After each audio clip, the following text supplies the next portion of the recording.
Today's guest is Angus Maxfield, the founder of Jumeirah Johns Running Club here in Dubai, a runner who never set out to build a movement, yet somehow built one of Dubai's most authentic and pure communities.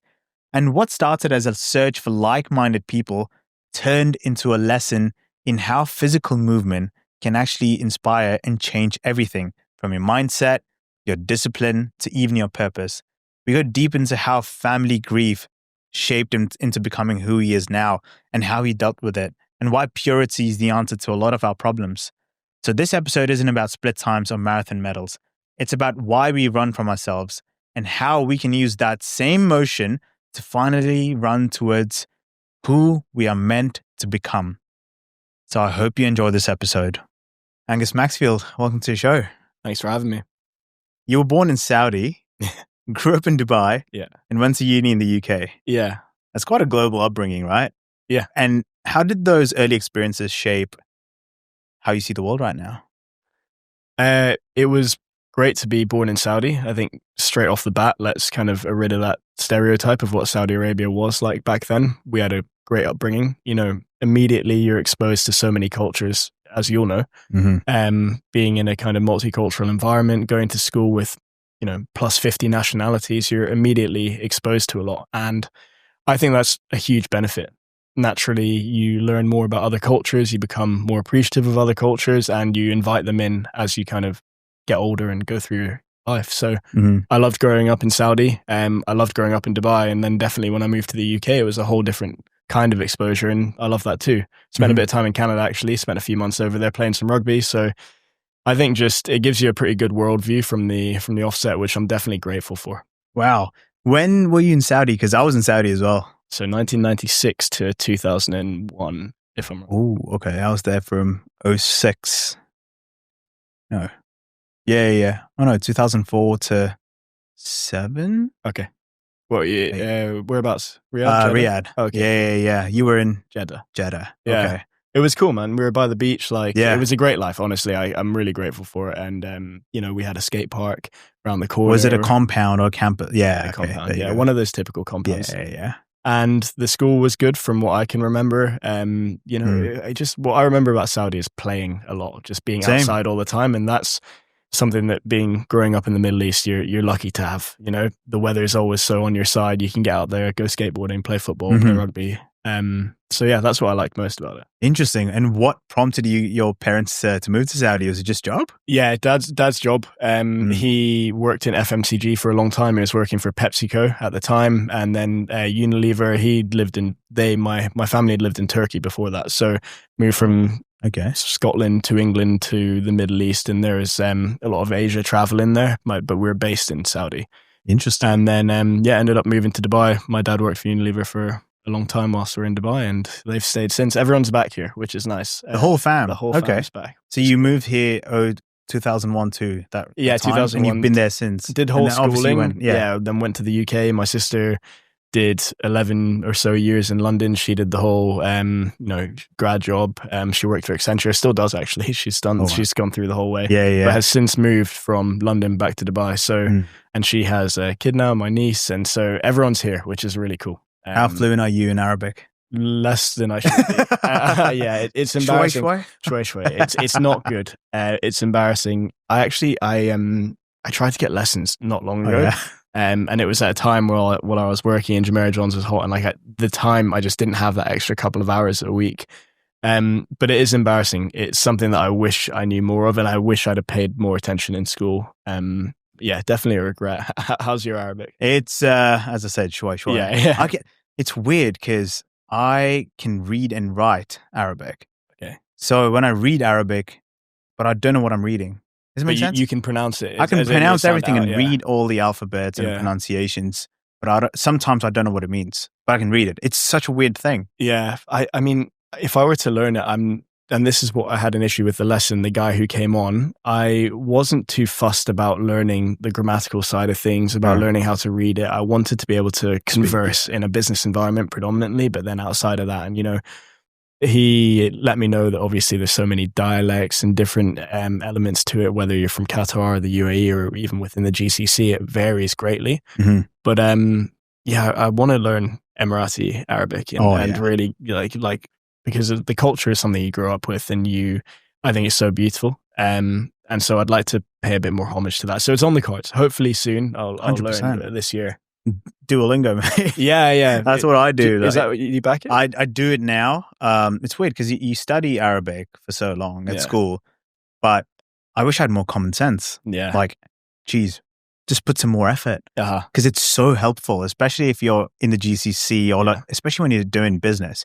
If you speak with the locals in their own language, it's like in Europe. If you go to Germany, if you know how to speak German, you go to a German university. Yeah. Education's free if you can speak German. I didn't know that. Yeah. It's a good clause. That's and then a lot of folks who become fluent in German, which is hard, they just end up staying in Germany, free education and whatnot, and then they just naturalize to become Germans. Pretty interesting. Yeah, that's interesting. I mean, I've heard German's quite a tough one to learn from the offset. So no, but it would be great to be fluent. I have a friend who is within the business world. He can go into a boardroom and have a conversation, and I can do the pleasantries and say, how are you and where are you from, and these kind of things, but he can converse, and it's impressive to see.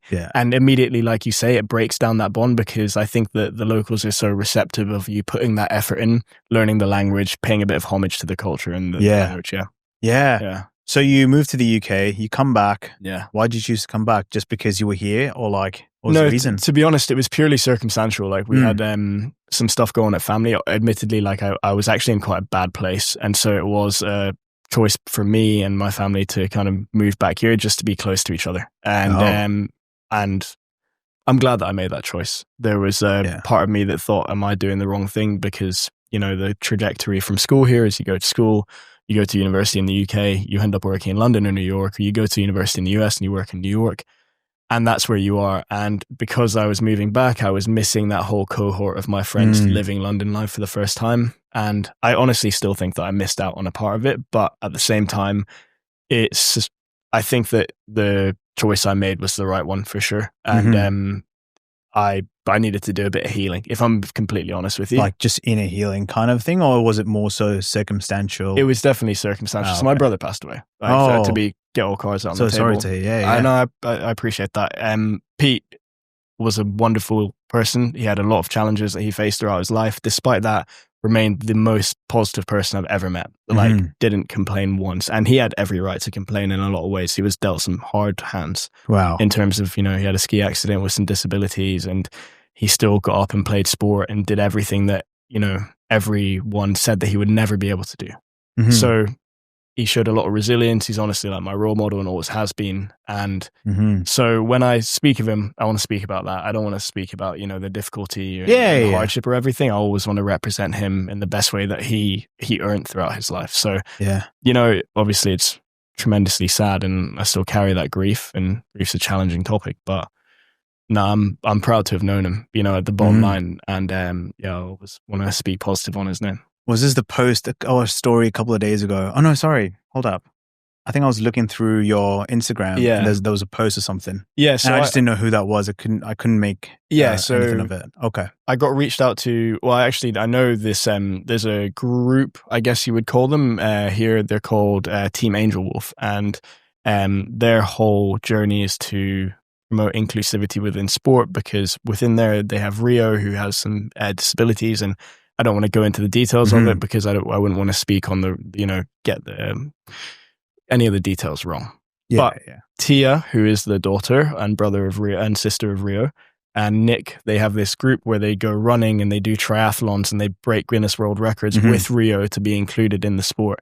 And they whole drive that positive change, right? That's their whole thing. So that was the story. And that's why I met them recently at an event that we hosted for Global Running Day, and I was lucky enough to be put on their team, and I got to run with Rio in the wheelchair, and we were doing this crazy hill sprint workout up and down this hill with New Balance. It was a great day out. Got to learn a little bit more about their story. And so when Tia reached out to me, she's launching a clothing brand.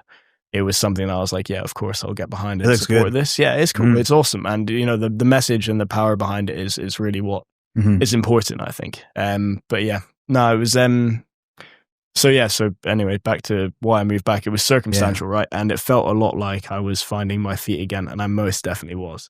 But I had a really good support network around me through my family, through a lot of friends, most of whom were based in the UK at this point. So I was moving away from them, but they still made the effort to stay in touch, kind of get me through that. And it ended up probably being the right choice for me, because when I look back at the last, however, I guess that'll be 6-7 years of my life, I'm happy as to where I am now. So things happen. Wow. No, thanks for sharing that. That's grief is such an interesting. Was Pete your older brother? Older brother. Wow. Yeah. Wow. Because grief is such a challenging topic, as you mentioned, and I think everyone has gone through grief, but like losing a sibling is I can't relate to it. What was the biggest lesson you learned from that whole part of your life? I mean, there's a few. I think naturally you get taught to be quite resilient, right? Just because it's hard, but life goes on. You continue to have to show up. You get a period, obviously, where you can be vulnerable with your family, but then you've got to go get a job and, do all the things that society tells you or that you need to do to survive, right? That's just the way it is. So you learn to be resilient. The biggest lesson that I learned is to be open with the friends around me. I was quite a closed book before that point. I really didn't want to discuss anything around mental health or any of those kind of taboo topics. And fortunately for me, my friends were always there for me and they always encouraged me. A lot of people who go through grief might not be so lucky. And so I always think if I can speak on one thing about it, it's to open up and chat about it and rely on your friends, because if they're your friends, they will be there for you. It doesn't really matter. And you can speak about it with your family, that's one thing, but you're all very you're all centered around the topic, but speaking to another party about it was really, really useful. So fortunately for me, like I say, I have those kind of friends, and that's really lucky, and I'm aware of that. I'm privileged to have those kind of people in my life. Yeah. You are who you surround yourself with, isn't it? Always. Or the environment that you're in. Definitely. Yeah. And I think Naval Ravikant says this. He says that there are three decisions in our life that we take, but we spend the least amount of time on. So the first one is where you live. Second is what you do. And the third is who you spend your time with. Yeah. This includes relationships as well. That was a home run for me when he mentioned that. But with what did you learn from Pete though? I mean, he just fucking did it all, man. Yeah. That's what I respect from him. Like I said, he had these challenging circumstances, and the way that life put him in a box, it would have been so easy for him to implode. And I completely would have understood it, right? But he struggled with physical disabilities, but he played sport. He played tennis. He went running. He went to the gym every day. He was active despite all of the challenges he faced. Now, when I look at exercise these days, I get to go out the door and run. Not everyone gets that choice, And he certainly was in the category where it might have been if you weren't going to go run or if you weren't going to go to the gym, completely understandable. It would make sense. It's harder for you to do it. So just pure grit, a lot of positive energy, a lot of positive attitude. He was the epitome of positivity. And it radiates. And, it was around, like you say, who he surrounded himself with. His friends were all great too, and they were all always there for him. But that was because of the kind of energy that he put out, I think. I learned a million things from him. We don't have long enough to talk about it. But, he was just brilliant. Yeah. It's funny, right? A lot of people complain about things that they have. Yeah. Or the smallest of troubles. I call it first world problems. I think not just me, but everyone. Yeah. It's oh, sorry, my driver's late. Oh my God, I'm gonna. And then it's oh no, it's a bad setup. Maybe I could have done something to it, or I don't know. I'm just not happy with myself and whatnot. And then people just go down the spiral, and everything just becomes negative. How does that ever happen to you now? And if so, how'd you deal with it? Massively, right? Like you say, it's first world problems, and you find yourself complaining about things that ultimately don't matter. I would take the example of you're driving on the road. You know what it's like here. Roads are shit. People drive like arseholes. And someone cuts in front of you. You are marginally more late to an appointment than you would have been, right? Okay, if you have the choice to complain about that, fume, get this kind of inner anger come out, or you have the choice to just kind of laugh it off, breeze it off. And I think that those micro decisions every day that something could have potentially upset you, if you just choose to laugh it off and breeze it, brush it off your shoulder, you are in a monumentally more happy place Mm. having done all of those things. That's what I like. I'm quite a calm guy. I don't really get annoyed. I get wound up properly, but the little small things, they don't bother me so much. Mhm. And I think that's probably, upon reflection now, that's probably something that I learned from him. Mm. So yeah, I mean, though that's just it, I guess. Like, brush it off, and Yeah. life goes on. Yeah. Damn. Because I used to get very emotional, Mm. and I used to struggle with this whole idea of like, I want things done my way, or there's no other way. Yeah. And I was pretty adamant as a child as well. But then I feel like I moved to England when I was sixth form, just before that. Mm. And then when you live alone at the age of 16, shit hits you hard. Yeah. You're just like, I got to figure out everything by myself and just manage. Then I started realizing how fortunate I was. And like family grief as well has taken place. Sorry. But no, this, like, everyone goes through it, right? Yeah. But that was a tough period. Like, I lost my granddad during COVID, I was very close with. Mm. And I couldn't even attend his funeral. Like, different country. He was in India. I was in the UK, lockdown, and I'm like, And it was weird at that time. Like, I remember people were losing their family or their friends, and they were attending funerals on Zoom calls. Mm. That's obscene. It was a weird time, man. But I think that made me realize, I was like, sheesh, like, I'm so fortunate to be where I am. Mm. And all these things that I have, do I really deserve it?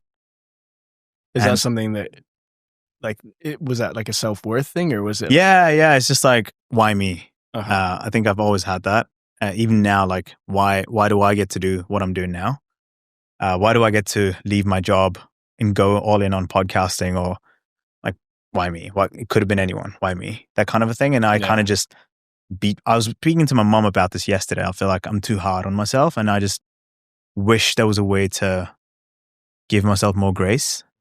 Does that make sense? I completely relate to that, by the way. Like, yeah. Really, even with some of the things I've achieved, I kind of brush it off. And we talk about it a lot in the endurance space, because naturally it's a spot I fall into most. But you see people achieve incredible things more so than you've done, and you then discard your own achievements like immediately. It's like, oh, it's not even that big a deal. You know, you come on to some things that you've done, but and then naturally sometimes with self-worth, you feel like you're not worthy of a role or a position, or why am I the person that stands up in front of these people and, you know, encourages them to do X or Y? I struggle with it a lot. Yeah. Have you done anything to combat it? Or a lot of people have said some stuff to me growing up, which they shouldn't have, but I didn't realize it at the point. And then when I moved to England, I've been living alone for like 9 years now, going into 10. So that was sixth form, boarding school, uni, then, well, after that, it's just life, right? And I just realized there was one specific day. I remember I spent some time with one of my uncles, who basically has done pretty decent for himself. And my whole identity crisis was, I'm a cricketer and that's it. I have nothing else. So when I spent time with him during COVID, it was an eye-opener, like, oh, okay, how do I get to where he is? What's the difference? The key moment was when I was looking at Ivy Business School in Canada, which is their equivalent of Harvard-ish. They work with Harvard, but it's not quite Harvard. But getting in is pretty hard. Yeah. So I was like, okay, my past, sure. At some point, I do need to get over it. And it was just that point of, enough is enough, man. Yeah. I'm so done with this. What do I do now? Okay, so there's this business school. I thought about it because Brexit had happened, and I was like, I'm not staying here anymore. Fair play. So I was like, okay, I need to go. Where do I go? Canada. Okay. Yeah. And I spoke to my uncle. He's like, only if you get into the best business school in whatever country you want to go to. Okay, cool. Ivy Business School. Done. How do I get in? Yeah. I'm like, I'm not getting in. Okay. No way. Because I'm the cricketer again. Yeah. It's just this imposter syndrome and like self-worth as a cricketer, great. But then your actual yourself, just absolutely like at the bottom. Yeah. So I was like, But then something just clicked, man. Like I remember I looked at the website. I was just browsing on LinkedIn, looking at who actually goes there. And then it clicked in my head. I was like, who actually goes there? Mm-hmm. Like, what is so special about these people who go to these big schools, right? LSE, Imperial, Ivy, or Ivy League schools. what's so special about those guys?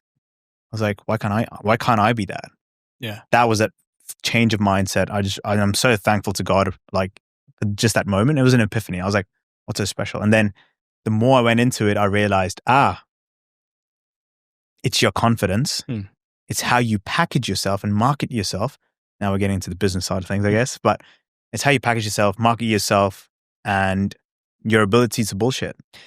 100%. Fake it till you how make it. can you tell a story? Your storytelling abilities. Absolutely. And as a sportsman, you dedicate a huge amount of time, effort, detail to your craft. You wanted to become the best possible cricketer you can.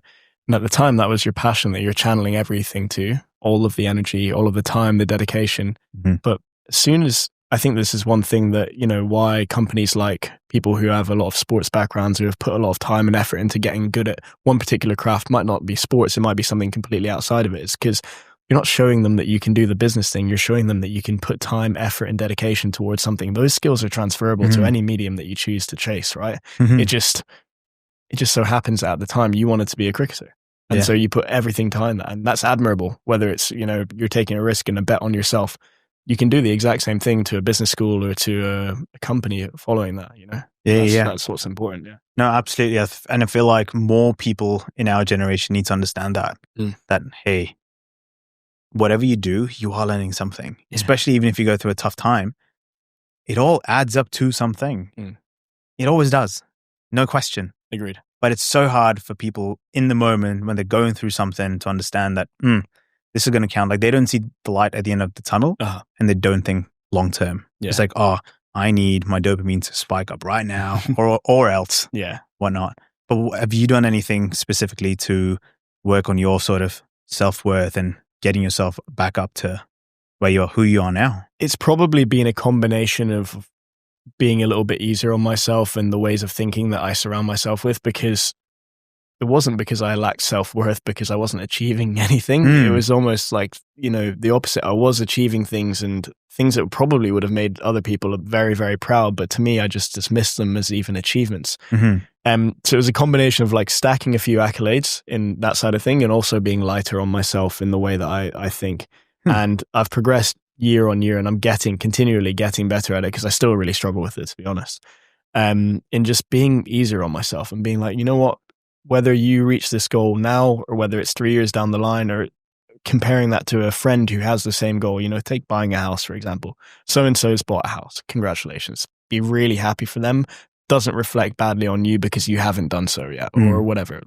That might be a niche example, but basically being lighter on the way that I treat myself, it's been really helpful, but it takes a while to get there and it's definitely a continuous practice. It's not just something you can click and change in your brain, I think.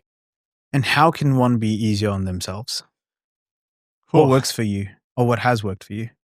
It's like, I don't know. I think maybe you might be able to relate to this, but I feel like when you don't have that self-worth or you put a lot of pressure on yourself, it feels like you have this kind of weight on your shoulders. And I think that people who are ambitious set these high goals and are either afraid of failing or, will put a lot of worth around hitting those things. And for me, it was aim high, fall short. It doesn't matter. You are one of the people who is actually trying to do something here. There's no shame in trying to do something very ambitious. If you fall short of it, good for you. It doesn't matter. At least you tried. And I was so nervous around taking steps forward in case I failed, in case I didn't surpass that goal, because I knew that how it would reflect on my self-worth personally. But letting go of target hitting in a sense to an extent has been quite freeing. Interesting. Learning to fail. That's the best way to learn, isn't it? And I think we objectify everything right now, like KPIs, metrics. I was thinking about this the other day. I was like, okay, I've left my job. I'm doing this full time. Geez, okay, metrics time, baby. Yeah. Here we go. I want to hit X amount of subscribers by X date and this. And I was just like, hold up. I want to enjoy the process. I really, really want to enjoy the process. But then I have this part which is like, but I got to monetize this as well. Because I got to live. Of course. Somehow. Yeah. I've got a limited runway. Yeah. But now it's that balance of, okay, yeah, I need to monetize it, but at the same time, the core of the podcast is to make an impact, right? I don't want that to be eroded in any shape or form, not even 1%. So that's something I'm like going back and forth, and I sometimes pound myself just thinking, no, you got to be like up until 4 a.m. and just work and like hustle. Yeah. But then I'm seeing my family after so long. I'm like, dude, but enjoy. Your parents are getting old. My sister's just gone to uni. We have an 8-year gap. Yeah. Right? She's just gone to uni. Her teenagers just flew by. It just went in a blink. And now she was driving me the other day. And I'm like, I'm not secured here, man. Like, don't drive. Yeah. But it felt weird. I was like, oh my God, I really need to spend time with my family. Yeah. But then it's this idea of, no, but you have this business hustle and that whole balance. And all I ended up doing, the end result was just pound myself down and be like, Sach, you're just useless in both ways. Yeah. And it's just a meat grinder in your own head. Yeah. And the difficulty with entrepreneurship is that you define the parameters of the KPIs, right? Yeah. So it's like the whole meat grinder is self-inflicted. Exactly. Yeah. You're just putting a gun to your head at that point.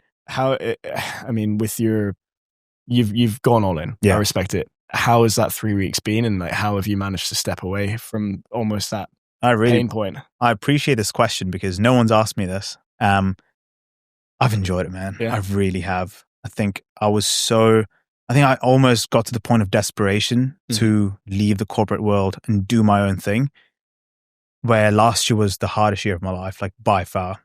Beginning of the year, lost 2 family members within a week. That's how the year started. Socially, I was in a bit of a turmoil with a few folks, not like the best, relationships go sometimes. Yeah. So it wasn't the best.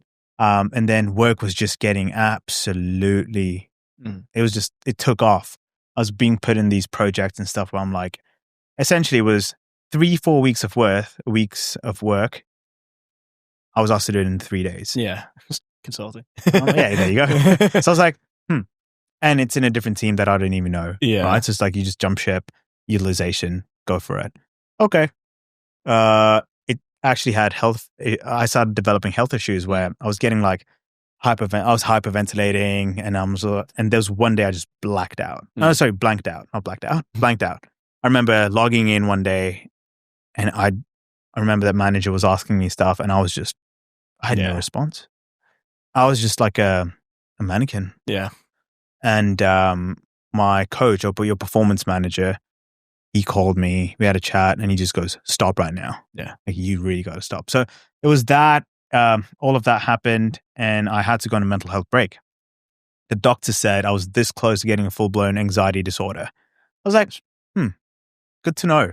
But then that doctor was one of the best doctors I've ever. She basically goes, what'd you like to do? She's like, you need a break. What'd you like to do? And the first thing that came out of my mouth was travel. She prescribed traveling to me. I was like, what a legend. Yeah, that's awesome. And I just went to Japan for 2 weeks. Yeah. And Japan was where everything changed. Yeah. Everything changed. There was one particular moment which actually got me like the peace I was looking for. I went solo. It's in Kyoto. There's a temple of, what's the name? I forgot the name, but like there's this temple in Kyoto. You go up into the mountains and essentially there was this Lord Buddha. There was a statue, but underneath you take a walk around Buddha underneath and you come out the other way. But the way they do it is you go bare feet and you hold the railing, which is made out of beads, so something sacred. And the idea is you go down, you walk around, and there's a thing that appears like a stone. You put your hand on the stone, you pray, and then you basically leave. But what the guy didn't tell me was it was going to be pitch dark. Okay. And I was like, why is he saying to hold the railing? So anyway, I went down. I didn't know it was dark. Banged my head against the wall on the first turn. I was like, oh, there you go. Okay. Need the railing, hold in front, off you go. And it was freezing. Yeah. And Kyoto was 42 degrees that day. But that specific, I don't know, cave or passageway, it was so cold. And I was like, whoa, this is nice. But I couldn't see anything, couldn't sense anything around me. It was just my feet, my bare feet, and the beads. And it was like a 5-minute walk. And I was just holding the beads and walking. And all I was thinking was the next step, the next step, the next step, until that thing appeared. Now it's pitch dark. I'm like, how's this thing going to appear? And this rock just legit appeared out of nowhere. And it was like lit with this red light, but I couldn't tell where the source was. So I'm like, this is some crazy Japanese technology, because I'm looking down, up. I can't figure this thing out. Yeah. I'm like, anyway, I'm just going to place my hand and like pray and like leave. So I put my hand on the stone and it did some Indiana Jones shit. It turned like clockwise, and I like look up. Okay, nothing's happening. Look down. I'm like, alone. Yeah. And I was like, okay. Yeah. Anyway, and then I did the thing. I was like, okay, I need to get out. But then I came out and I took a deep breath. I just literally went, whoa, why? That's the most peaceful I've been in over a decade. It threw me off completely. Why? I couldn't see anything. All I had to do was focus on the next step. Yeah. So it's a great analogy for life then. It's the next step. Things will work out. Yeah. And Tom Cruise says it. He's like, all the stunts he pulls off and whatnot, he always says, we'll figure it out. I'll figure it out. Yeah. Just the next one. Take the next step. I'll figure it out. Yeah. So that was how I got into this headspace of next step. Before that, I was just overthinking everything. Yeah, I mean, that sounds amazing. I've never been to Japan, but I can't think of a better place to go post the state that you were in to then go somewhere soothing, calm, where they're so spiritual, but in a way that's quite approachable from what I understand. That sounds like really transformative. And I think as well, like being in the dark and the beads and the grounding and all of those elements combined, that sensory deprivation to an extent is massive. Like it just forces your head to be quiet. And that's awesome. Even when I meditate normally on a daily basis, I don't hit that level of peace. I can't do it. I can't do it. Like I can, but it's like I'm closing my eyes. Yeah. Okay, I'm meditating. Breathe in, breathe out, and all of a sudden, podcast next guest flashes in. Exactly. Friend troubles. Okay, boom. Work troubles. Oh, bang. And then you're like, oh, let's eradicate that. Yeah. Okay. But I feel like it's okay to acknowledge those thoughts. 100%. Rather than to get rid of it. My housemate is a performance psychologist. He's a great athlete in his own right. He's done Dakar Rally. He's, crazy. No way. Yeah, crazy. Sorry, I'm a big motorsports guy. Oh, right. So he did Dakar as an amateur. Yeah. Completed it on his first attempt. He races motorbikes, but he also has now got this performance psychology career. And he says, because we talk a lot, it's cool actually having a relationship like that, because we'll cross paths in the morning, grabbing a coffee, whatever. And then all of a sudden you're into, oh, I learned this today, or I talked to so-and-so and this is how their career is going. And it was this shift in their mindset, which allowed them to overcome a crash or whatever it is. He works a lot with motorsport clients. Mm-hmm. And he was like, if there is one candidate for meditation, you're the guy. Because your head is like all over the place. And you need to be able to slow it down. And I've tried. I really have. I've tried so many times and I can't do it. It doesn't, like exactly as you say, my head just spirals. It's almost as if I'm trying to clear out my brain and all that's doing is bringing more space in for like the other things that I hadn't been thinking about. So I need to get that post up, or I need to do this or that. But I think that I need more practice. First of all, completely acknowledge that it's a practice. You need to do it more and go through that thing. But I think there's also other points where you can be meditative without actually like sitting down and doing the breathing and everything, like in certain people's lives. Like for me, if I'm out in the water and I'm surfing, I am not thinking about work. It's just the way that it is. And like in an ideal world, I would live somewhere where you can surf every day. I'd go out every morning, come in with the head clear as day and just power through the day. That's any time where I can go surf in the morning, my day is perfect. It's so good. So yeah, I think that whilst I can't do it, in a traditional sense, I do practice it in other ways without really meaning to. Yeah. I can relate to that. Cricket was my form of it. Yeah. Especially training. Game, obviously, you can't meditate. Really. But training, like, I was a wicketkeeper. I enjoyed wicket-keeping more than batting. And when I was doing wicket-keeping, I was just in like flow state. Yeah. Ideal flow. I don't think I've been in that kind of a flow state now that I think of it. Then running lately has been my like savior. I just chucking. Yeah, I have a very I'm so bad at cardio. Yeah. Like That's we used to do like 2K time trials and stuff, which is fine. Like it's a short burst. And you push it to 5, 10, I'll be miserable. Yeah. It's just like, why am I doing this to myself?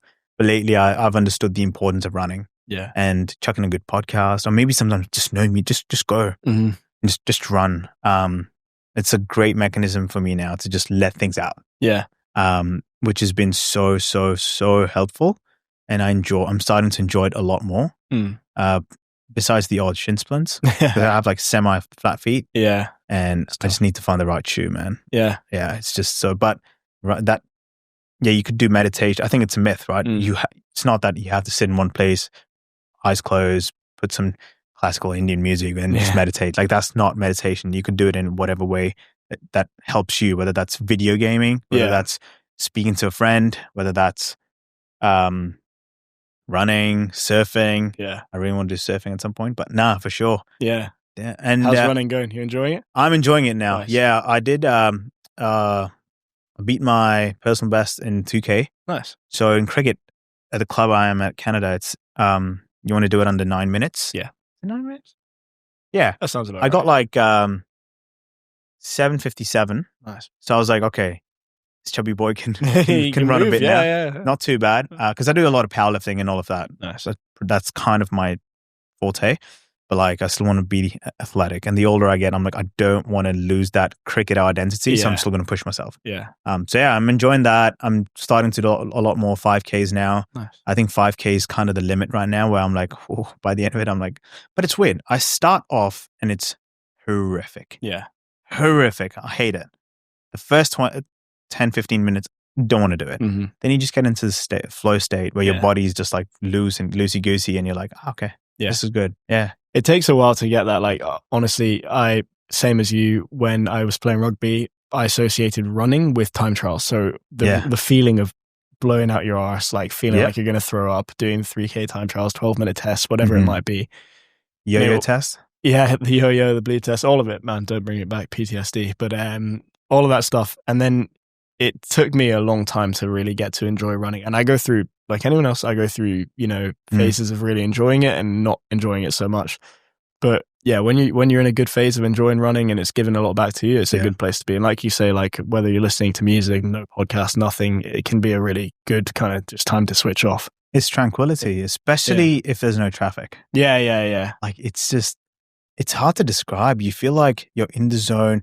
You can listen to your heartbeat. And I've heard my heartbeat slow down. Yeah. Even though I'm going at a decent pace, it's like, because I'm calm. You're relaxed, yeah. Rather than all the stress hormones flicking over the roof, and listen to the water by the, that's nice. That's I like the sound of your footsteps on the pavement. Yeah. That's nice, man. And then the heavy breathing. Yeah. It's usually heavy when it's big, but yeah. Running's sick. I've gotten a lot out of the sport. I didn't intend to become a runner or go into endurance sport. Like I was have a business. Or have a business. Yeah, all of that was almost accidental in the sense, I got into running I watched someone finish a triathlon through a half Ironman. I was like, that's sick. I want to do that.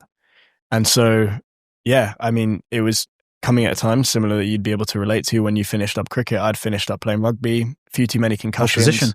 I played 10 mostly, fly half. Right wing. Yeah, nice, yeah. Not big enough. Nah, me neither. I was not getting into that into the scrum. Yeah. No way. No, fair play. I only played for 2 years though. Fair. But I enjoyed it. So yeah, that was my main sport. I played from as young as I can remember up until 3-4 years ago. I played in the UAE Prem. Very recent. Yeah. Like it was my identity. Good standard over here. Good standard. Lots of expatriates, few ex-pros. Good Australians, Kiwis, South Africans, Brit. Exactly. Yeah. So you got a lot of people who might have played to a decent level in their home countries or abroad and have come over here looking for a bit of balance in a career. But yeah, the standard's pretty good. I'd say probably quite surprising. So yeah, played in the Prem for a bit. Had a few too many concussions in my last year. Was probably getting a bit tired of the lifestyle. Like rugby is very boozy. It's a lot about going out. And so, but when I stopped, I had a similar thing. I was like, what am I? What am I doing? And I'm always being sporty and I needed to channel that into something else. Around the same time, working crazy hours, management consulting, I was struggling to get to the gym. I didn't have time. And I know people will think that, but it was 14-hour days at points, No, 100%. for a long period true. of time. Yeah. It is very true. No matter what country you live in, it is so true. Yeah. Yeah. And so I was really struggling to even get an ounce of exercise in. Yeah. And my friends and I would go out once a week and we would go and walk along Kite Beach and get breakfast. We'd make time for it. If it was 5 a.m, 4 a.m, whatever, we would get it done. And that was the one time during the week where work wasn't pressing me. I wasn't stressed about anything. I was just connecting with them, and then we were getting breakfast. And so it was like a bit of a walking and a social thing with a few friends. And then naturally in our own right, we all started getting into running for different reasons. I wanted to get into triathlon. My friend was trying to get a bit fitter. So those walks turned to runs, and then step by step it evolved, and that became the highlight of my week, and something that I was really cherishing. And that's what the WhatsApp group Jumeirah Johns was. It was the few friends who would go walk for breakfast. I thought it was Jumeirah Jane. Yeah, so it's a little bit of a play on the term. Yeah. It was one of those things no thought was put into it. It's just you chuck your friends in a WhatsApp group, and that's what it's called because we'd meet in Jumeirah. Play on words, bit of fun. And then it grew, and we wanted to join a run club. We didn't think about starting our own at the start. We wanted to join a club that I'd seen elsewhere in Australia. They had some great run clubs. I was like, they look really fun. Or one's in London. That looks great. Where can I find one here? And it just didn't exist. It either had a price tag attached to it, so you had to pay for coaching, or it wasn't social. It was too focused on training. It was too performance focused. I just wanted to go for a no commitment run with my friends and have a bit of a laugh after, go for a coffee. And so with really no right to try and create something, considering that we'd probably been running less than 3-4 months at the time, we're like, why don't we just try and do this? I'm sure people are probably feeling the same as us. If not, what's the worst that can happen? We put something embarrassing out on the internet and it didn't materialize. And for the first month, that's definitely what it felt like. I was like, oh God, what have we done? This is push and run club, begging your mates to come down.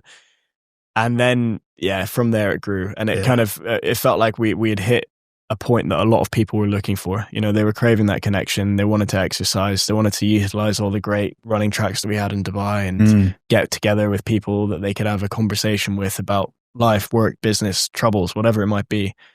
And we had a bit of a sweet spot, and then it just grew quite authentically from there. Wow. Yeah. Because what do you think differentiates you guys in comparison to the other run clubs besides the monetization side of things, or charging someone? Authenticity. And this isn't to say all of them are inauthentic. There are great run clubs in Dubai. We love lots of them. But because we didn't put a cent into paid marketing, it was all word of mouth, and us just capturing what happened on a Friday or Wednesday or Monday. People told their friends, and they came down, and it almost self-regulated in that. So you had good people inviting good people down, and then that just grows, and you have this really good core. And then I think that people from the fringe want to be part of that core. And we are authentic. We make mistakes. We take the piss out of ourselves on socials. We're not serious in any which way. And I think that people sense that. We're not the run club who's always driving performance. We're not the ones who are telling you, you need to be better and do all this and, grow. And we're like, if you just come down for a walk and a coffee, hell yeah, we're into that. If you want to just come down for a coffee, great. Come down and connect. Let's have a laugh. Yeah. And we take the piss out of ourselves. And I think that hopefully, people see that. And I think that that's what draws people to it in a sense. It's interesting that you mentioned that authenticity. There's a lot of people give that advice to budding entrepreneurs or folks who've started out something. They're like, you got to be authentic. And in trying to be authentic, they become very inauthentic. Yeah. To the point where it's all planned. Oh, I'm going to look authentic on camera and post this reel and whatnot just to show people what I'm kind of doing. But it's not really true, is it? Yeah. It's just all a gimmick. How do you stay really, really true to yourself and be authentic and make sure that your team also does that? I think it's a lot to do with the people you surround yourself with. Going back to that, the people that we have built the club with are all just good people. They honestly are. They are very confident in themselves. I certainly learn a lot from them in how they carry themselves. A lot of them genuinely don't care what people think. I certainly do, and I'm trying to get better at it. But people that do Jumeirah Johns, genuinely, some of them don't give a shit, and I really respect it. Like, because it just allows them to be themselves. You know, they are just themselves, and I think that that's really cool. I think that, again, it's a process. It's never easy to be your authentic self, particularly when you're putting it online. You can be your authentic self with your friends around you, but as soon as you put it online, that's very intentional, right? So you're always worried about, how am I going to be perceived, or is this going to go down as well as I would have hoped it would have been? Will people talk shit about me behind my back? And the answer is yes, they will. That's fine. And as soon as you can kind of break free of that potential barrier, then I think that you can just be yourself. And with the club, we never really we weren't pretending to be anything other than a group of friends who kind of accidentally started a run club and it got quite successful. We weren't, preaching mastery or how we were the best at anything. Over time, we've grown to understand a bit about what community looks like and why good communities survive, and elements of it that are important, and how we can curate events and experiences to drive community. But that was through learning. We definitely didn't know that at the start, and we definitely didn't pretend that we had it all figured out. So, yeah. You mentioned having a good team, partners. How do you go about not judging? Okay, let me reframe this. How do you go about picking good people? How do you know once you've found good people? It's a good question, right? Okay, and I think there's a point about it where you have to trust your instinct. It's a gut and instinct choice at times. Fortunately, a lot of people that I started the club with, I'd known for 10, 15 years through school, so I had them kind of figured out. Hopefully they had me figured out. But a few people that came on board to the team a little bit later on, or I was introduced to or met through coming to the club, you just have to take a gamble on them. And I think that, again, it's a feel. It's not really, you can't ask someone a set of questions because they might lie to you or whatever. You can just judge, are they turning up to the run club for the right reasons? Would they want to be in part of the team, number one, because it's a voluntary position. It's a lot of hard work outside of people's jobs. And then would they be trying to drive the club forward for the right reasons? And fortunately now we have a really good team of like 12 people that work and volunteer loads of their time to kind of, continue pushing the club. And we're so grateful for them. And they're all good people, which is great. That's awesome. Do you know Dan Carter? I know Dan Carter, yeah. So his book, The Art of Winning, was a game changer for me last year. I read it just before going to Japan, and mind blowing. I don't know if you've read it. I haven't. No. Okay, highly recommend it. It's gonna like all this leadership, purpose. He touches on a lot of those things, but to this point, to picking good people for your team, the Black Caps have this system where it's like you either buy into the culture or you don't play. It's as simple as that. Where if you don't believe in where the team is heading, it's better you just sit out and don't be a part of the squad. Yeah. And for me, that learning was like, okay. Yeah. But it's so easy to say that, but executing it is pretty tough. Yeah. So if I'm looking to outsource a lot of the editing to someone else right now, I was thinking about it the other day. I was like, I don't know if I trust people. Right? Yeah, it must be hard. Because it's my baby, and but I will have to, and I truly think that if I do trust people, they will definitely do better than me. Yeah. But I just don't know if right now if I can trust. I don't know how to do that. Yeah. So that was something I was thinking about the other day. It was like, how do you trust people? Yeah, a couple of things on that. One, talking about, and interestingly again in Kiwi sporting, right? So 2011 Kiwi rugby team, probably arguably one of the most successful teams of all time, I think, actually, in terms of their winning record. But it was after a lot of like failed World Cups that they kind of flipped the switch on it, and they brought in a sports psychologist. Kerry Evans. Potentially. I might be getting this wrong. That is Kerry Evans. Okay. And the whole mentality was the sweep the shed mentality. And so they would be encouraged after their games not only to clean up their own change rooms, but the opposition's change rooms at times, because no job is beneath anyone. And I think that's a really cool mentality to buy into. It's like, I need to do this for the company or for the greater good of whatever you're trying to push forward. And it's a shitty job, and it's boring and it's mundane, or it's like quote unquote beneath you. But if nothing is beneath you and everyone buys into that mentality, then the ship sails forward pretty quickly. Kerry Evans, is that the person? Kerry Evans, I'm pretty sure, because he definitely worked with Dan Carter. Yeah. And he has this book. Oh, great.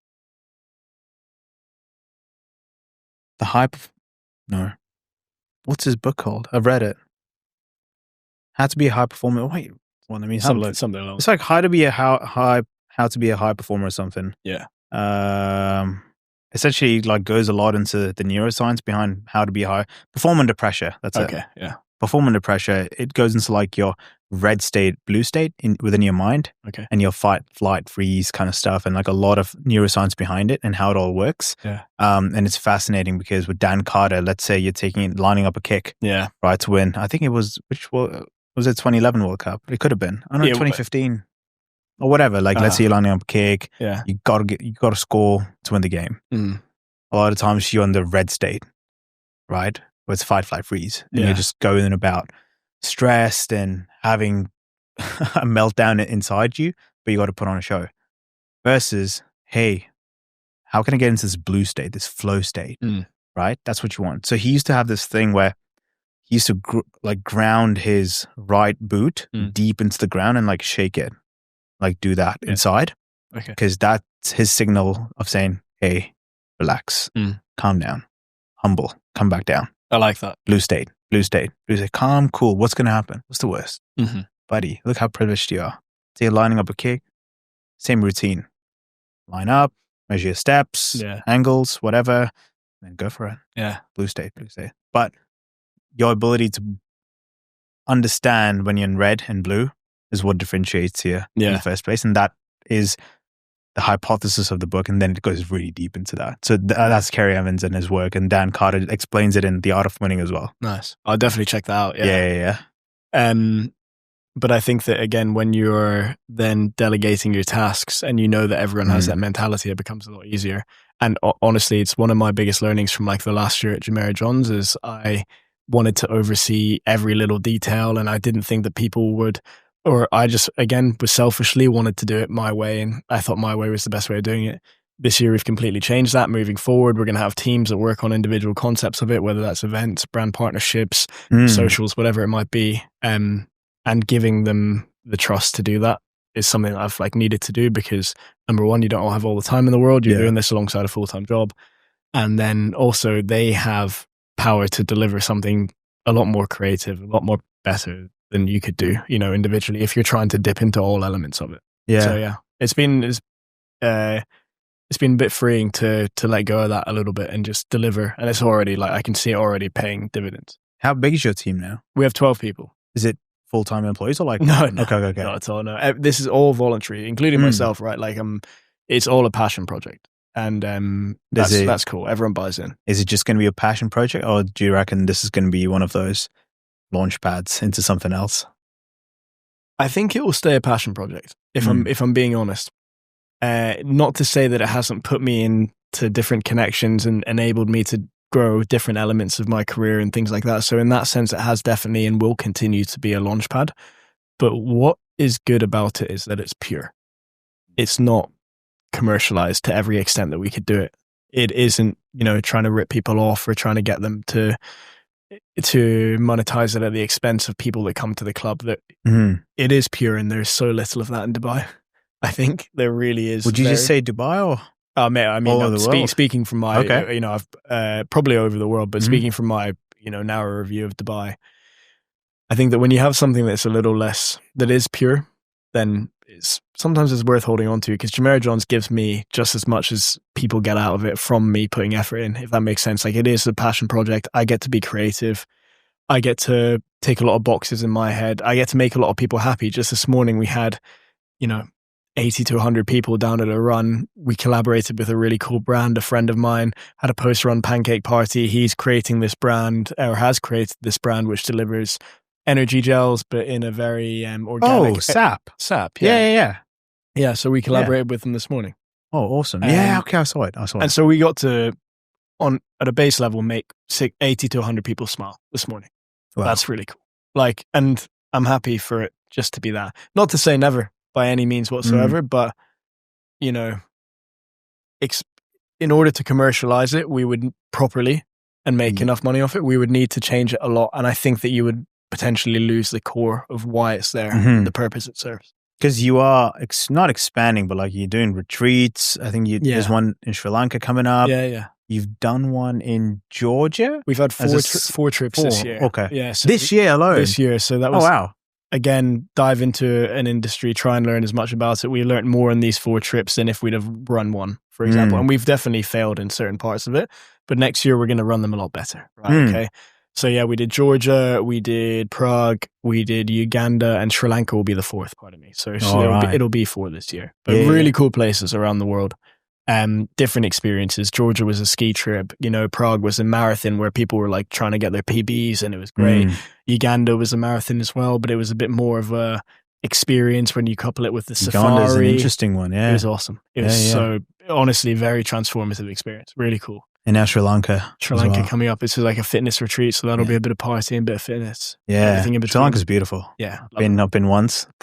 Yeah. Yeah, stunning. Like, so clean, and people are so hospitable. It blew my mind. Yeah, I've been, I think this will be my 5th or 6th time. Wow. Yeah, I love it. Yeah. 4 hours from Dubai. Like, yeah. So I keep forgetting that. Yeah. That's so true. Yeah. You mentioned you're a great storyteller. I watched majority of your reels, and a lot of that you write, right? Yeah. And I actually want to read one out because I really this one hit home so much, and I think it's your most watched reel as well. And I'm just going to summarize and paraphrase it. Every time someone asks about a marathon time, we go into defense mode. Oh, I didn't train enough, or I was injured. As if we have to apologize for running a marathon for fun. When your circle is full of high performers, it might feel like you're not doing enough. But in reality, you are. What made you write that? I mean, as it sounds, I'm surrounded by people who do incredible things. In the past 6 months, I could rhyme off accolades. My girlfriend ran 100K. I have 10 friends that went off and ran the Comrades Marathon, smashed it, did really well. People are constantly doing Ironman, great times, running 250 and quicker marathons. Literally in the group of people that I was sat with today, I could pick out all of those accomplishments. Now, if you look at those accomplishments alone, it certainly puts a shadow on what you've achieved, right? And it's a little bit about that self-worth and self-belief thing. Was thinking, and this is a genuine thing, people would ask me what my marathon time was or how did you get on in the marathon? And I would be embarrassed to say it. Now, I don't run a slow marathon. It's not super quick, but it's not slow by any means, right? And I'd be like, oh, no, man, I was injured. Or, I was just doing it for fun. Like, and I genuinely, there are marathons that I did go out and run completely for fun. And I felt embarrassed to say that. And it was a bit of a moment of reflection, thinking, why am I embarrassed to do something that is impressive, number 1, that is for me and concerns no one else and their achievements, number 2, and makes me very happy, number 3. So why am I embarrassed about doing something like that? And I just, like you say, I write a little bit. And when I started to write that, I actually didn't write that one, by the way. That was, that I didn't write it down. I freeballed it, and I'm now starting to write a little bit more. Yeah, so that one was, wow. I mean, and you understand, I guess the relationship between why it was maybe successful was because it was getting just back to it. Yeah, I had notes and I had something that I wanted to say, and I recorded it and then put a video together. But I think it comes back to everything. You should celebrate what everyone does. Like, awesome, your friends are doing amazing things. That random person on the internet is doing something amazing. Oh yeah, good. Celebrate it all.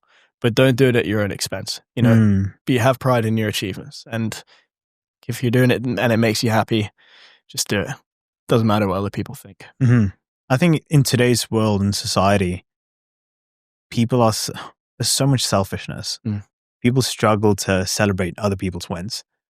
There's always jealousy. Like, we all know what happens. And I was speaking to a few podcasters over the last couple of months. And for me, is this bloke pure? Like, is this genuine, or is this just a transaction? Even with guests, sometimes I'm like, is this a transaction, or is this more like, relationship building? Because I love building relationships. So I love speaking to people, and the podcast is the best medium to meet people. and build relationships on. Not because, something good might come of it later on. It's just genuine curiosity and learning from your experiences, others' experiences. But a lot of people see it transactional. So, which is why going pure then makes sense if you're truly pure on the internet. Where was I going with this? Hold up. But yeah, no, to your point though, celebrating others and others' success, I find it very hard to judge or like understand when someone is doing that versus like there are a lot of people who gave me so many compliments when I was like, yep, I'm doing this full time. Yeah. But I didn't know how much of it was genuine. It's difficult. When I look at, because you are in an exciting phase, it's like an embryonic phase of doing this really, you're full all in on it now, you can dedicate all your energy towards it and inevitably it's going to take off on a good trajectory, right? It'll be interesting to you, I think, to reflect on this time and be like, who's still complimenting me a year from now when this podcast is really successful, more so than it is already? It's an interesting time. We had loads of people who supported it initially and are still around today and are like, you're still killing it, and those are the kind of people that I look back at and think, man, if it weren't for them, maybe this wouldn't have grown in the way that it was, or the way that it did. So yeah, it'll be interesting for you to kind of reflect on this time, I think, a year down the line, see who the snakes in the grass are. Absolutely. That's going to be fascinating. I haven't thought that far. Yeah. Already, I think I've gotten love, I've gotten hate. Yeah. Both. Hate from people I did not expect. And I was like, yeah, that's interesting. But how did it make you feel? I was stunned. I was like, initially I was stunned, but then I think, because I watch and listen to a lot of self-improvement podcasts or well-being and, Chris Williamson's Modern Wisdom, Jay Shetty's On Purpose, Stephen Bartlett's Diary of a CEO, all of these folks go into psychology a bit. And it's all about how secure you are with yourself, but that it comes down to, and being comfortable in your own skin. Now, for a long time, I wasn't. I was not at all, which is absolutely fine. And being vulnerable as well to yourself. So when I understood, okay, I got to be secure, you got to understand where this hate comment, etc., is coming from. Is it a genuine criticism? If so, okay, what have I done? Fair enough. But 90% or 95% of the time, it comes from someone sitting in the basement, insecure, going through their own shit in their life. Yeah. And then this is just their way of getting a bit of laughter out of it, which is absolutely fine, no stress. But for me, for a lot of people, for influencers or people who live in public now, I guess like me and you, sometimes you read something and you're like, oof, that one got to me a little bit. Because you might have 999 people vouching for you, but just that one comment might, get you riled up. Yeah. And Alex Hormozi changed my perspective on it. So the idea was, what is hate? He says that hate is just hate is just a person telling you that they don't prefer to do whatever you're doing their way. Yeah. Just yeah. Okay.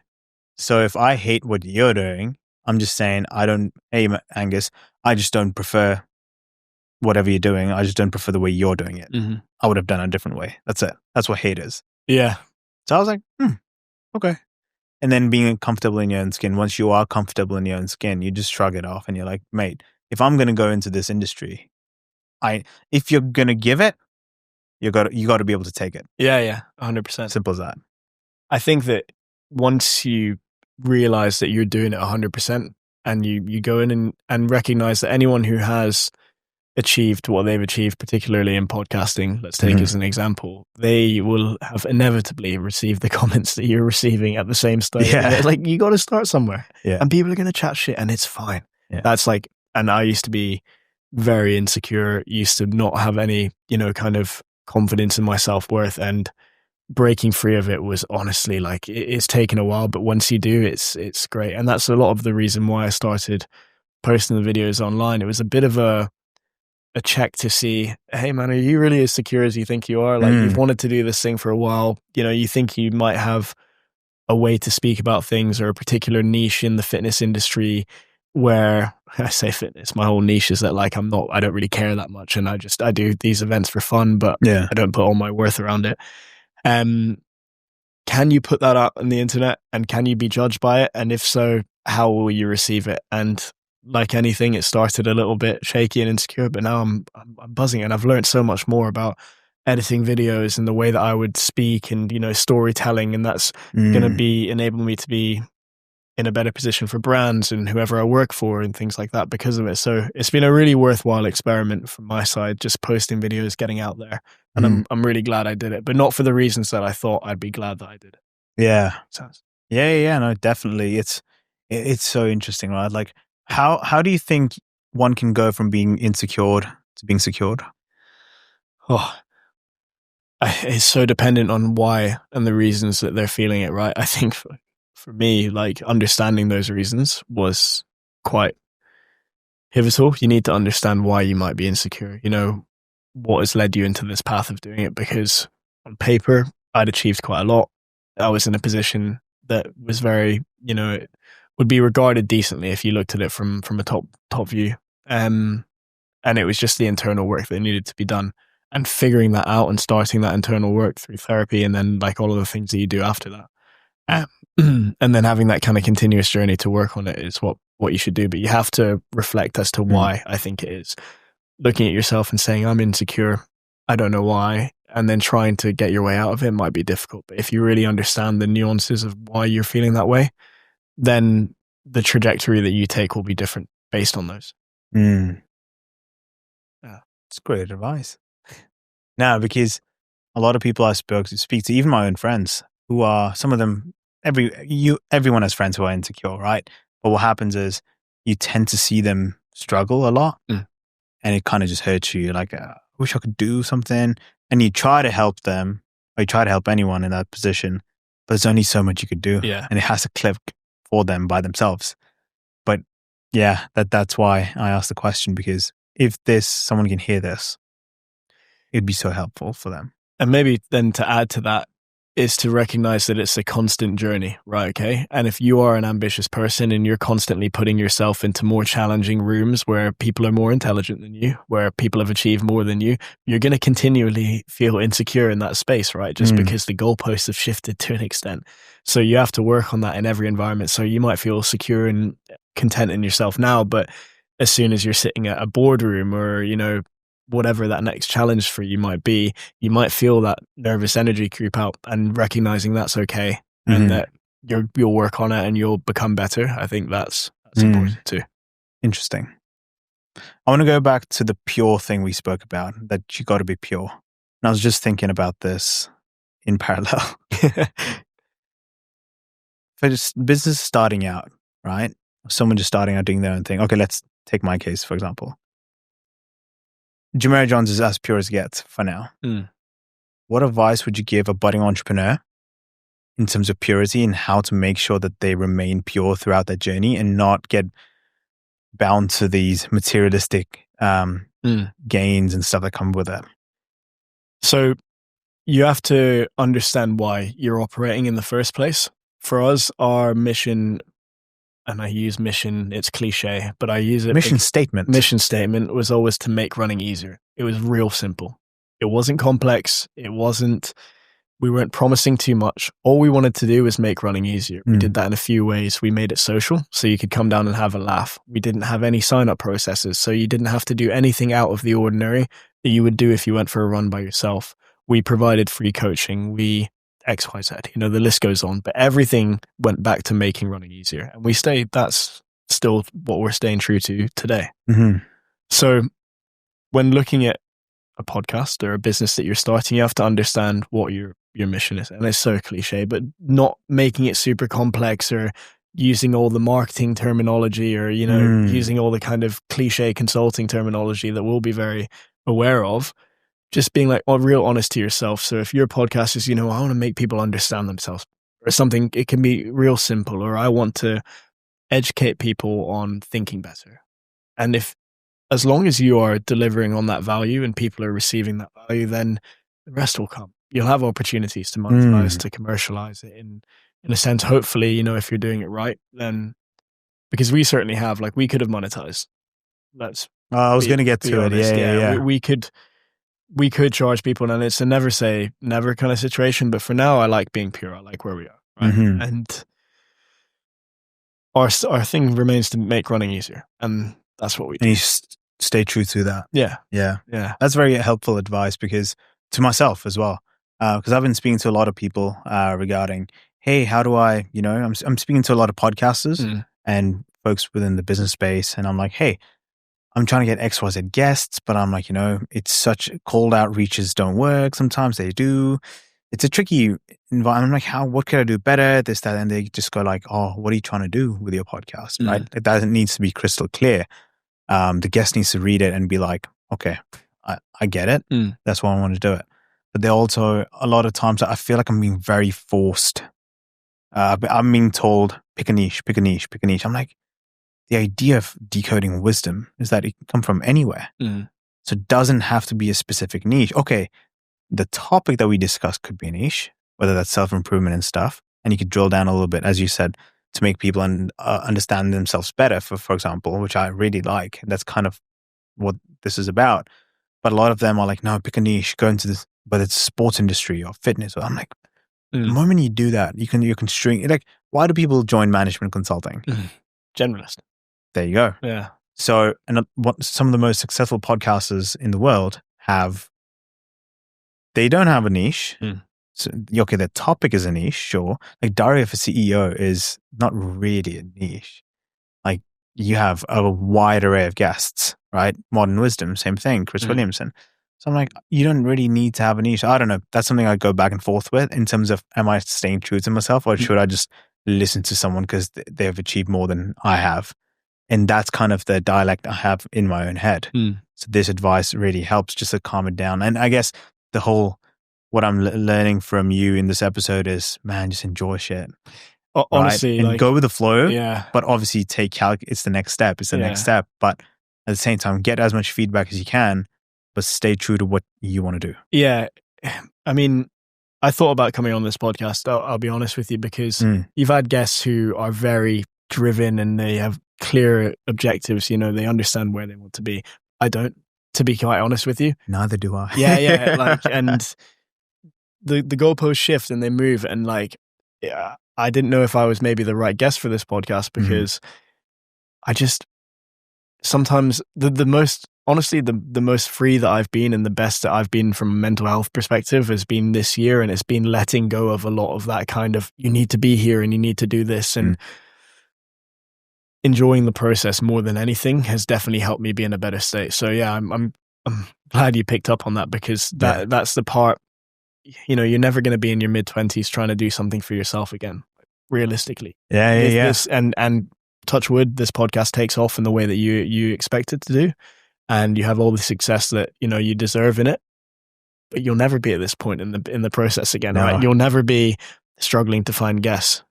Flip the table a year from now, you might have a PA, going through applications to be on the podcast. The story might have completely flipped. And I always just think that if you can take a bit of note and a bit of check on those times where it was a little bit smaller and you're a little bit nervous with everything, you'll reflect on them in a very positive way. One of the biggest lessons I learned from living alone for the last 9 years was enjoying the moment. Yeah. Being in so the whole idea of decoding wisdom, for me, initiated when I was like, oh, most people either dwell on the past or worry about the future, but don't live in the present. I want to change that. That was kind of my goal. But then again, it's a cliche, one could argue, whatever. But like the experiences I've had, so COVID was a very good time for me in terms of learning stuff. So my third year at Loughborough, I was not going to play cricket, because I was just like, things didn't work out before that. And I was like, do you know what? Maybe this is it. But one of my mates, I remember, he called me. He's like, are you going to play cricket this year? And getting into Loughborough's cricketing squad was tough. And I was already part of it. I just told him, I'm like, nah, I feel like I'm going to get Canada. Like, what's the point in all this? And he goes, do it, Satch. He's like, you'll regret it. And I just said, I don't know. But I'm like, okay, sure. Only because he said it. And I had a hell of a season. Yeah. I was like, what? Yeah. And that's the best way to bow out. Yeah. Finally, get it done and stuff. And then when I moved to Canada, my business school, #1 ranked in Canada, all of that. Great, phenomenal. For me, I was pretty selfish. I'm like, okay, I don't think I deserve to be here, but I got in. So I'm going to bloody take everything I can from it. So you get what you put in. Yeah. But I had folks around me crying, complaining, like, oh, this is supposed to be Ivy Business School. They should be doing this or that or this. Like, why do you want to change it? You're in the, okay, sure, every way you can improve things. Now, in any business school, you go to Harvard, you go to, I don't know, you go to Southampton, you go to Loughborough, you go to LSE. Okay, yeah, the education is going to be predominantly the same, like the theoretical side of things, but it's the network that you get. People didn't understand that. And also, you're never going to be a master's student again. So in my head, I was like, buddy, enjoy this. Yeah. And I enjoyed it as much as I could. My cricketing days, I wish I had that mindset when I was playing for the UAE to enjoy more. Cricket, did it. Towards the latter end, business school, Canada, did it. And same thing now. Now that I've gone full time, like I'm traveling back to Canada in a couple of weeks. And the idea, I'm like, I don't have to go back to KPMG. Yeah. Holy shit. Must be freeing, yeah. Just enjoying the process, the chats that I'm having. And to your point, just being present. I don't know where I've got this from, but I'm so blessed to have this mindset. I just love it, man. Good. And I wish I could teach it to people of like, hey, just enjoy and take that risk, man. Just because if you don't do it now, then when are you going to do it? Exactly. I mean, the best time to start is yesterday, right? Like, or like client deliverables. Everything needs to be done yesterday. Yeah, exactly. Yeah. God.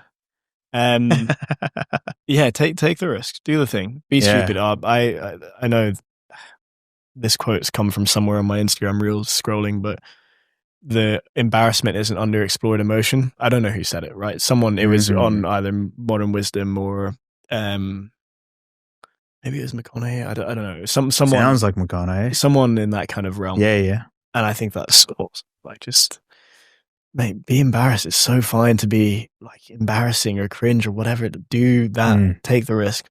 Put yourself out there. And if it fails, fuck it. Pack it up. Start something new. Yeah.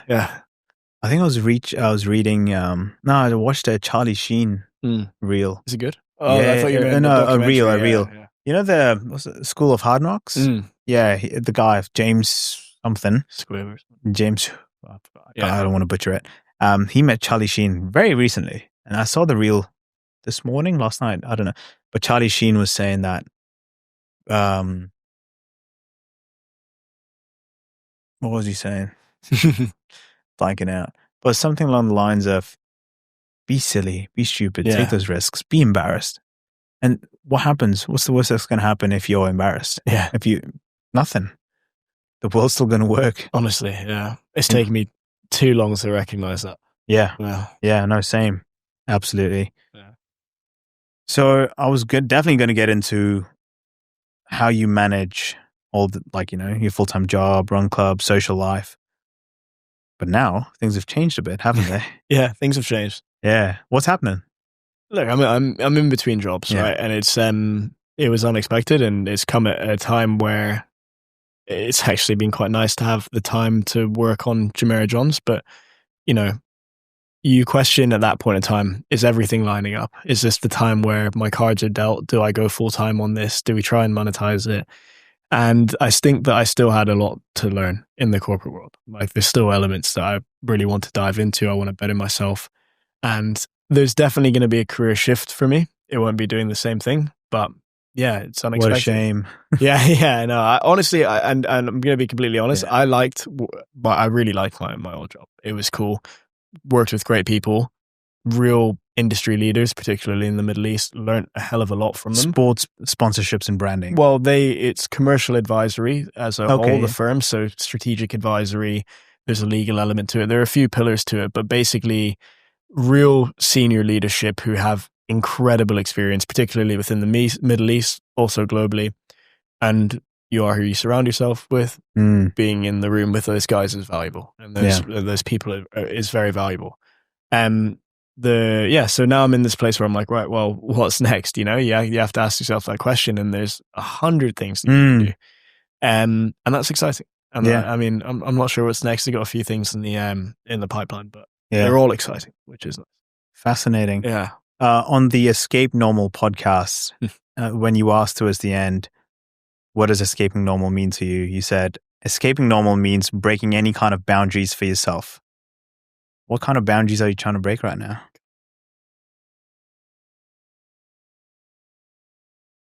Can I be completely honest with you? This is the most content I've felt in a very long time. Wow. Like, arguably my entire life. And I recognize that I'm very fortunate to be in that position, and I've done a lot of work to get in that position, but you know, life will go on. I'm gonna get a job, and I'm gonna enjoy the job, and I'm gonna have this side passion that brings me a lot of joy and fulfillment. I have a great relationship, great girlfriend, like really good friends around me. Life is okay. Life is good. Life is far more than okay. Life is great. You know, my family are close by. I'm very lucky to have them close by. I have a niece who I see, and she's awesome. Like, I'm not trying to break any boundaries. I'm really trying to enjoy this, because life is good, and it's not always going to be this way. I'm aware of that. So yeah, I'm taking stock and counting my blessings at the minute. Wow. I don't think I've met a lot of people recently who are in this position, or I've spoken to who are like, hey, life's good, man. Yeah. Like, people say it, but I don't know if they mean it. But you seem like you really mean it. Yeah, like, and I'm telling you, life's not always been good. Yeah. Like, I'm not saying, oh, life's sick, man, I'm doing all these things. And I think the difference is like, life is not good because of what I'm accomplishing. It's like the little micro things that are all adding up to having a good life. Good friends, good relationships, good people around you, a little bit of ambition that you channel into a few key elements, a little bit of growth, and a hell of a lot of fun along the way. You know, playing, going out, doing things that make you happy. And you combine all of those things, and in the few periods of life when all of those balance out, you feel quite content. And at the minute, I'm happy. Yeah. What would your top 3 lessons be for people? Or what are the top 3 ways in which people can get towards being more content with themselves? God, I haven't actually thought this through. To be honest, when you asked me that, that's not how I expected myself to answer that question. So it's kind of like fair. Like, upon reflection, I am very content. But